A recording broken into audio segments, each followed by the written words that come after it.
ಶಾಸಕ ಮುನಿರತ್ನ ವಿರುದ್ಧವಾಗಿ ಒಂದಲ್ಲ ಅಂಥೇಳಿ ಎರಡೆರಡು ಎಫ್ಐಆರ್ಗಳು ದಾಖಲಾಗ್ತವೆ. ಎರಡು ಎಫ್ಐಆರ್ನ ಪ್ರತಿಗಳು ನನ್ನ ಬಳಿ ಇದೆ. ಇಲ್ಲಿ FIR 1, FIR 2. ಒಂದರಲ್ಲಿ ಚಲುವರಾಜು ಅವರು ಇಲ್ಲಿ ದೂರುದಾರರಾಗಿರ್ತಾರೆ, ಫಿರ್ಯಾದಿದಾರರು. ದೂರು ಕೊಟ್ಟಿರೋದು ಮುನಿರತ್ನ ಮೇಲೆ. ಇನ್ನೊಂದು ಕಡೆಯಲ್ಲಿ Velu Naikar X corporator, son of Murugesh ಅಂಥೇಳಿ, ಇದು ವೇಲು ನಾಯ್ಕರ್ ಅವರು.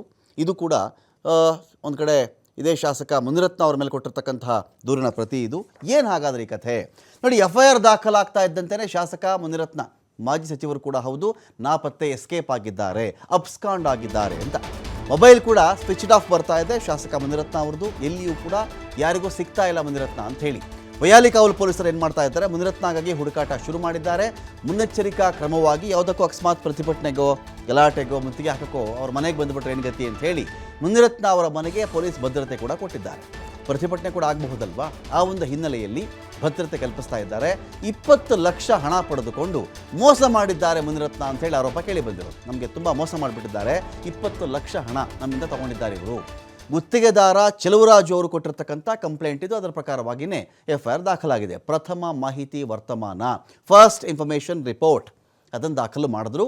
ವೈಯಾಲಿ ಕಾವಲ್ ಠಾಣೆಯಲ್ಲಿ FIR ಆಯಿತು.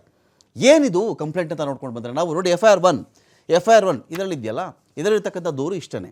ಮುನಿರತ್ನ ವಿರುದ್ಧವಾಗಿ ಎರಡೆರಡು FIRಗಳಾಯಿತು. FIR 1 ಅಂತ ನಾವು ಚೆಕ್ ಮಾಡಿಕೊಂಡಾಗ ಒಂದೇ ಸ್ಟೇಷನ್ನಲ್ಲಿ 2 FIR ಆಗಿದೆ. BBMP ಗುತ್ತಿಗೆದಾರ ಚಲುವರಾಜು ಕೊಟ್ಟಿರ್ತಕ್ಕಂಥ ಮೊದಲ FIR. ಮುನಿರತ್ನ ಇದರಲ್ಲಿ A1, Vijay Kumar A2, Abhishek A3, ವಸಂತ A4. 4 ಜನರ ಮೇಲೆ ಪ್ರಬಲವಾಗಿರತಕ್ಕಂಥ ದೂರು ದಾಖಲಾಗಿದೆ.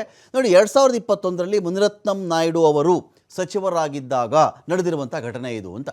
ಒಂದು ಕಸದ ಆಟೋ ರಿಕ್ಷಾ ವಿಚಾರಕ್ಕೆ ಸಂಬಂಧಪಟ್ಟಂತೆ 20 ಲಕ್ಷ ಕೇಳಿದ್ರು ಮುನಿರತ್ನಂ ಅವರು, ಅದನ್ನು ಮಾಡಿಸ್ಕೊಡೋಕ್ಕೆ. ಸ್ನೇಹಿತರ ಬಳಿಯಲ್ಲಿ ಸಾಲ ಮಾಡಿಕೊಂಡು ನಾನು 20 ಲಕ್ಷ ಕೊಟ್ಟಿದ್ದೆ ಅಂತ ಕೂಡ ದೂರಿನಲ್ಲಿ ಉಲ್ಲೇಖ ಮಾಡಿದ್ದಾರೆ. ಆದರೆ ಮುನಿರತ್ನಂ 20 ಲಕ್ಷ ರೂಪಾಯಿ ಹಣ ಪಡ್ಕೊಂಡು ಮೋಸ ಮಾಡಿದ್ದಾರೆ ಅಂತ. ಜೂನ್ 2023, ತೀರಾ ಹೋದ ವರ್ಷ, ಅವಾಗ ಕರೆ ಮಾಡಿ ಮುನಿರತ್ನಂ ಅವರು ಮನೆ ಕರೆದಿದ್ರು ನನ್ನನ್ನು.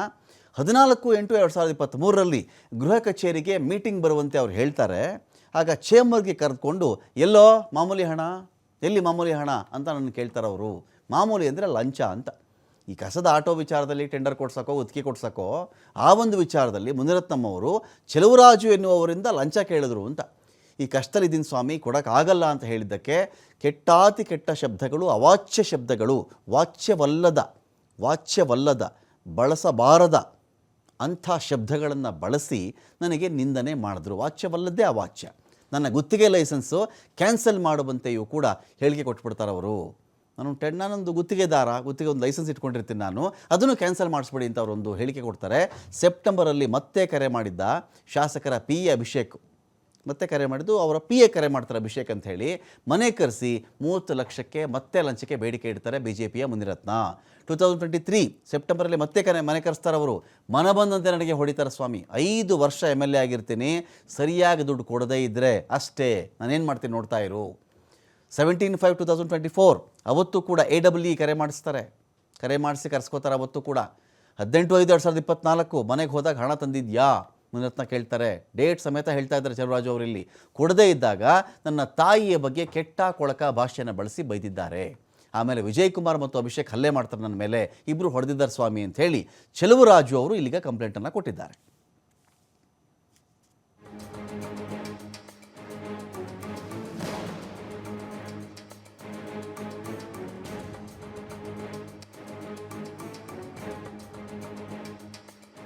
ಒಂಬತ್ತನೇ ತಿಂಗಳಿಗೆ ಅವ್ರ PA ಫೋನ್ ಮಾಡಿ ಅಫಿಷಿಯಲ್ ಆಗಿ ನನಗೆ ಲೆಟ್ರ್ ಹಾಕಿದ್ರು.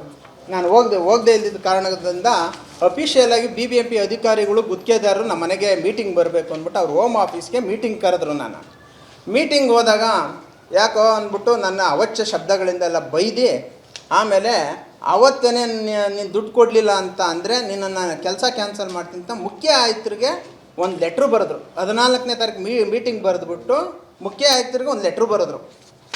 ಲೆಟ್ರು ಇಲ್ಲಿದೆ. ಮುಖ್ಯ ಆಯುಕ್ತರಿಗೆ ನನ್ನ ಟೆಂಡರ್ ಕ್ಯಾನ್ಸಲ್ ಮಾಡೋಕ್ಕೆ ದೇವರಾಜ ಅರಸು ಟ್ರಕ್ಟರಲ್ ಮಿಲ್ನ ಒಂದು ಲೆಟ್ರು ಬರೆದ್ರು.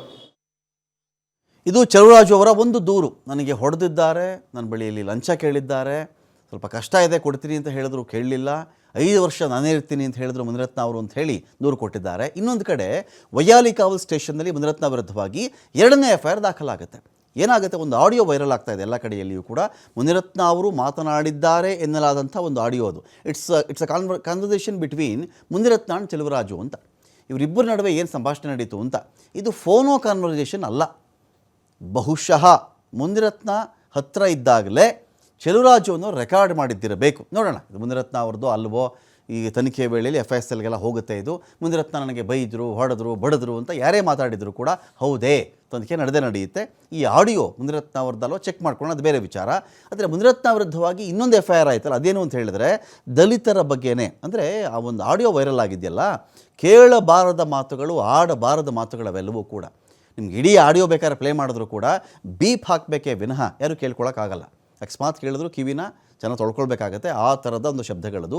ಇದರಲ್ಲೇ ದಲಿತರ ಬಗ್ಗೆನೂ ಅವಹೇಳನಕಾರಿಯಾಗಿ ಪದ ಬಳಸಿದ್ದಾರೆ ಅಂತ ಆರೋಪಿಸಿ ಮುನಿರತ್ನ ಅವರ ವಿರುದ್ಧವಾಗಿ ಅಟ್ರಾಸಿಟಿ ಕೇಸನ್ನು ಅವ್ರ ಮೇಲೆ ಹಾಕಲಾಗಿದೆ.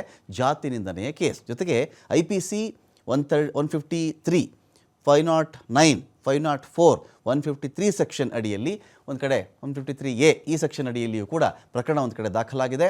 ಮುನಿರತ್ನ ಆಪ್ತರಾಗಿದ್ದ ಮಾಜಿ ಕಾರ್ಪೊರೇಟರ್ ವೇಲು ನಾಯ್ಕರ್ ಅವರೇ ಈ ಕಂಪ್ಲೇಂಟ್ ಕೊಟ್ಟಿರೋದು. ಅಂದರೆ ಇಲ್ಲಿ ವೇಲು ನಾಯ್ಕರ್ ಅವ್ರನ್ನ ಉದ್ದೇಶಿಸಿಯೇ ಚೆಲುವರಾಜು ಅವರ ಬಳಿಯಲ್ಲಿ ಅವರ ಜಾತಿಯನ್ನು ಇಟ್ಟುಕೊಂಡು ಮುನಿರತ್ನ ಅವರು ಮಾತನಾಡಿದ್ರು. ನನ್ನ ಹಿತೈಷಿಗಳು ಹಾಗೂ ಸ್ನೇಹಿತರ ಬಳಿಯಲ್ಲಿ ನನ್ನ ವಿರುದ್ಧ ಕೆಟ್ಟ ಪದವನ್ನು ಮುನಿರತ್ನ ಬಳಸಿದ್ದಾರೆ ಅಂತ ನನ್ನ ಜಾತಿ ಹೆಸರನ್ನು ಹಿಡ್ಕೊಂಡು ಗುತ್ತಿಗೆದಾರನ ಬಳಿಯಲ್ಲಿ ಅವಾಚ್ಯವಾಗಿ ನಿಂದಿಸಿದ್ದಾರೆ ಇವರು.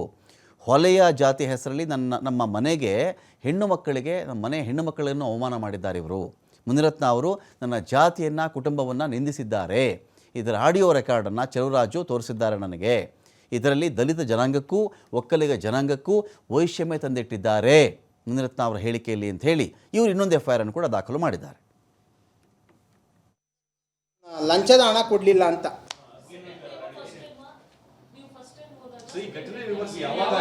ಇದು ಮೇ 17ನೇ ತಾರೀಕು ಮೀಟಿಂಗ್ ಇದೆ ಅಂತ BBMP ಅಧಿಕಾರಿಗಳು ಹೇಳ್ತಾರೆ ಸರ್. ಇಲ್ಲಪ್ಪ ಕೊಡಪ್ಪ. ಮೇ 17ನೇ ತಾರೀಕು BBMP ಅಧಿಕಾರಿಗಳು, ಅದಕ್ಕೆ ಮುಂದೆನೂ ಬೇಜಾರು ನಡೆದಿದೆ, ಅದಕ್ಕೆ ಮುಂಚೆನೂ ಇದೆ ನಿಮ್ಮ ಹತ್ರ. ಈ ಆಡಿಯೋ ಮೇ 18ನೇ ತಾರೀಕು ಅವ್ರ ಮನೆಯಲ್ಲಿ ಹೋಮ್ ಆಫೀಸಲ್ಲಿ ನಡೆದಿದ್ದು ಇದೇ ವರ್ಷ. ಅಧಿಕಾರಿಗಳು ಮೀಟಿಂಗ್ ಕರೆದಿದ್ದಾರೆ, ಬಾ ಅಂತ ಕರೆಸ್ಕೊಂಡು ನಾನು ದುಡ್ಡು ಕೊಡ್ತಿದ್ದೆ ಇದಕ್ಕೆ. ನನ್ನ ನಾನು ಅವತ್ತು ಸೂಸೈಡ್ ಮಾಡ್ಕೋಬೇಕು ಅಂತಲೂ ಡಿಸೈಡ್ ಮಾಡಿದೆ.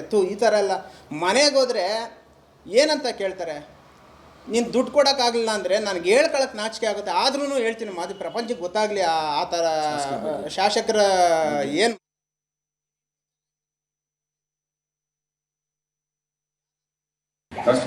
ಕೊಡ್ತೀನಿ. ಸಾಮಾನು ಕೊಡ್ತೀನಿ ಕೊಡ್ಬೇಕಾ, ಅಥವಾ ನೀನು ನನ್ನ ಮನೆಯವ್ರು ಸಾಮಾನು ಕೊಡ್ತೀನಿ. ಅಲ್ಲೋ ಬೇರೆ ಬೇರೆ ಸಾಮಾನು ಕೊಡ್ತೀನಿ ನಾನು. ಏನು ಗೌಡ ತಾನೆ? ಹೌದಾ? ಸಾಮಾನು ಕೊಡ್ತೀನಿ. ಅಲ್ಲೋ ಬೇರೆ ಬೇರೆ ಅಲ್ಲೋ ಜೊತೆ ಯಾಕೋ ಸೇರಿದೆ. ಒಬ್ಬ ಗೌಡ ಆಗಿ ಸಾಕ್ತೀಯ? ನಾನು 5 ವರ್ಷ MLA ಕಣೋ. ಹೌದಾ? ಅಲಾಮ್ ಕೋರ್ನರ್ ಮಗನೇ, ಹಿಂದಿಲ್ದಂಗೆ ಮಾಡಕ್ ಕೊಡ್ತೀನಲ್ಲೋ, ಬಿಡ್ತೀನಿ ನಾವು ನಿನ್ನ ಅಷ್ಟು ಸುಲಭವಾಗಿ. ಇದಲ್ಲದಿದ್ರೆ ಇಂಥದ್ದು 100ರಲ್ಲಿ ನಿನ್ನ ಕತೆ ಮುಗಿಸ್ತೀನಿ ಕಣೋ. ಏನಾಗತ್ತೋ 5 ವರ್ಷ ಆಗತ್ತೇನೋ? ಯಾಕೋ ತಪ್ಪಿಸ್ಕೊಂಡು ಸುತ್ತೀಯ? ಏನ್ ಮಾತಾಡಿ ಅದನ್ನ ತಂದ್ಕೊಡೋ. ಸಾಮಾನು ಕೊಡ್ತೀನಿ. ಇಸ್ಕಂತೀಯ? ಬೈಬಿಡ ದಯವಿಟ್ಟು. ನಾನು ತಿಂತಾಟೆಲೆ ಸಾಮಾನು ಕೊಡ್ತೀನಿ. ಬರೀ ದುಡ್ಡೆಲ್ಲ ಇಲ್ಲ, ನಾನು ದುಡ್ಡು ಸಾಮಾನು ಕೊಡ್ತೀನಿ. ಅರ್ಥ ಆಯ್ತಾ? ಆಯ್ತು. ಇದೇನ್ ಮಾತಾಡಿ ತಗೊಂಬರ. ನಡಿ ನಡಿ ನಡಿಯಲ್ಲ ನಡಿಯ ಕೊಡ್ತೀನಿ. ಡೀಟೇಲ್ಸ್ಗಳಿಗೆ ಇದೀಗ ಸಂತೋಷ್ ಇದ್ದಾರೆ.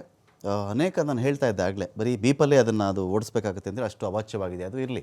ಇದೀಗ ಸಂತೋಷದ ಡೀಟೇಲ್ಸ್ಕೊಳ್ಳೋಕ್ಕೆ ಸಂತೋಷ್ ಈಗ ಮುಂದಿರತ್ನ ಇಲ್ಲಿರೋದು ಒಂದಲ್ಲ ಅಂತ 2 FIR. ಜಾತಿ ನಿಂದನೆ ವಿಚಾರ ಒಂದು ಕಡೆ ಇದೆ, ಜೊತೆಗೆ ನನಗೆ ಹಣ ಕೇಳಿದರು, ಹಣ ಪೀಡಿಸಿದ್ರು, ಕೆಟ್ಟ ಮಾತುಗಳಿಂದ ಬೈದರು, ನನಗೆ ಲಂಚ, ನನಗೊಂದು 20 ಲಕ್ಷ ಲಾಸ್ ಮಾಡಿದ್ದಾರೆ ಇವರು, ಆ ಹಣ ಕೊಡಬೇಕು, ಒಂದು 30 ಲಕ್ಷ ಕೇಳಿದ್ದಾರೆ ಅಂತೆಲ್ಲ ಒಂದಷ್ಟು ಇದೆ.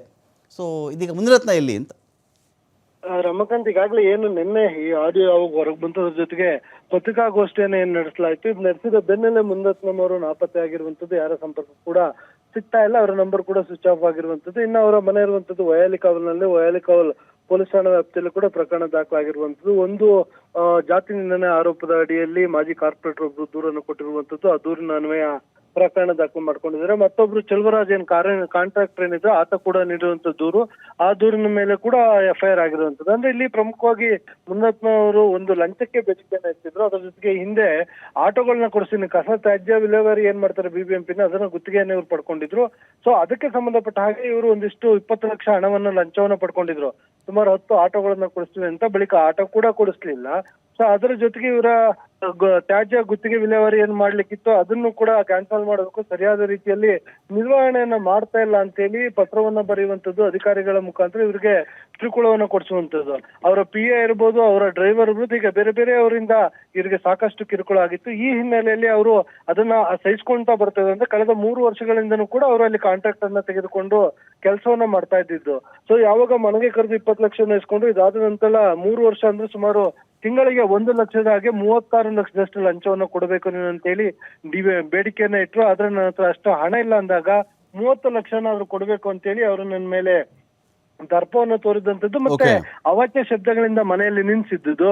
ಸೊ ನಾನು ಎಲ್ಲೋ ಒಂದ್ ಕಡೆ ನನ್ನ ಕಾಂಟ್ರಾಕ್ಟ್ ಹಾಳಾಗುತ್ತೆ ಅನ್ನೋ ಕಾರಣಕ್ಕಾಗಿ ಎಲ್ಲವನ್ನೂ ಕೂಡ ತಡ್ಕೊಂಡ್ ಬಂದೆ. ಆದ್ರೆ ಮೊನ್ನೆ ಮನೆಗೆ ಕರೆದು ಈ ರೀತಿಯಾಗಿ ಅಕ್ಕ ಹೆಂಡತಿ ಎಲ್ಲ ಯಾರನ್ನೂ ಕೂಡ ಬಿಡ್ಲಿಲ್ಲ, ಎಲ್ರೂ ನನ್ನ ಬಳಿ ಕಳ್ಸಿಕೊಡು ಅಂತ ಹೇಳಿ ಈತ ನಿಂದನೆಯನ್ನ ಮಾಡಿರುವಂತದ್ದು ಮತ್ತು ಹಲ್ಲೆಯನ್ನು ಮಾಡಿರುವಂತದ್ದು.